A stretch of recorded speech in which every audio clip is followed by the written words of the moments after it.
तो आपको ग्रीनरी कहीं भी नजर नहीं आएगी। आपको कंक्रीट का जंगल नजर आएगा। अच्छा, ग्रीनरी आपको कहाँ नजर आएगी? कब्रिस्तान में।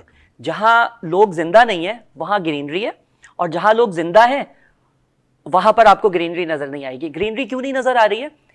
अगर हम कुछ सालों पीछे जाएं तो होता यह था कि हमारे आपके नानी नाना दादा दादी वगैरह के घर होते थे, उसमें एक सहन होता था, उसमें दरख्त लगे हुए होते थे, उसमें कुछ लाइव स्टॉक होता था, और एक बड़ा अच्छा माहौल होता था। शाम के वक्त लोग बैठ के वहाँ चाय भी पीते थे, और मेरे ख्याल में एसी का कोई इतना ख़ास कॉन्सेप्ट भी नहीं था।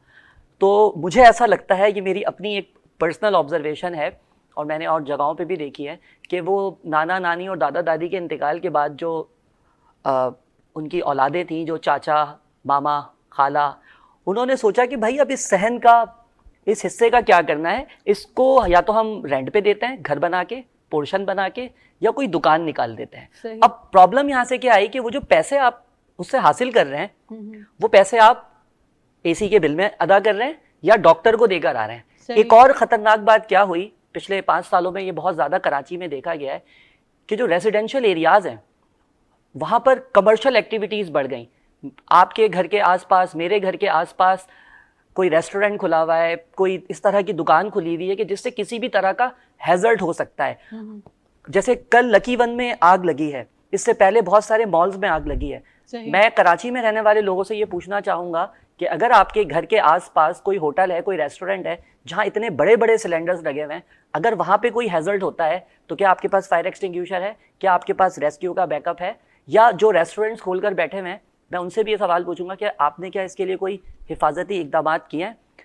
प्रॉब्लम ये है कि हमारे सर के ऊपर जब चीज़ें पड़ती हैं तब हम कुछ सोचते हैं। हमें पहले से ही उसके लिए तैयार रहना चाहिए, क्योंकि एक चीज़ होती है हेल्थ, सेफ्टी एंड एनवायरनमेंट।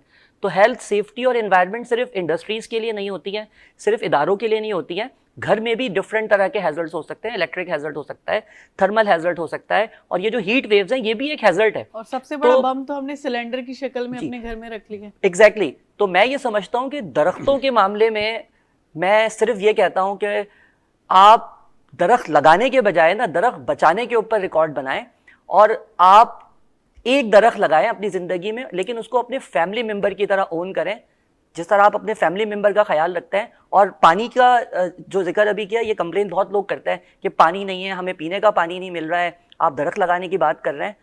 तो जो ट्रीटेड वेस्ट वाटर होता है, जो डोमेस्टिक वेस्ट वाटर होता है, मेरे और आपके घरों से जो म्यूनसिपल वेस्ट वाटर निकलता है, हम उसको भी दरख्तों के लिए इस्तेमाल कर सकते हैं। उसमें बहुत सारे न्यूट्रिएंट्स होते हैं, बहुत सारा उसमें ऑर्गेनिक मैटर होता है जो दरख्तों के लिए बहुत ज़बरदस्त होता है। तो पानी का भी अब कोई मसला नहीं है।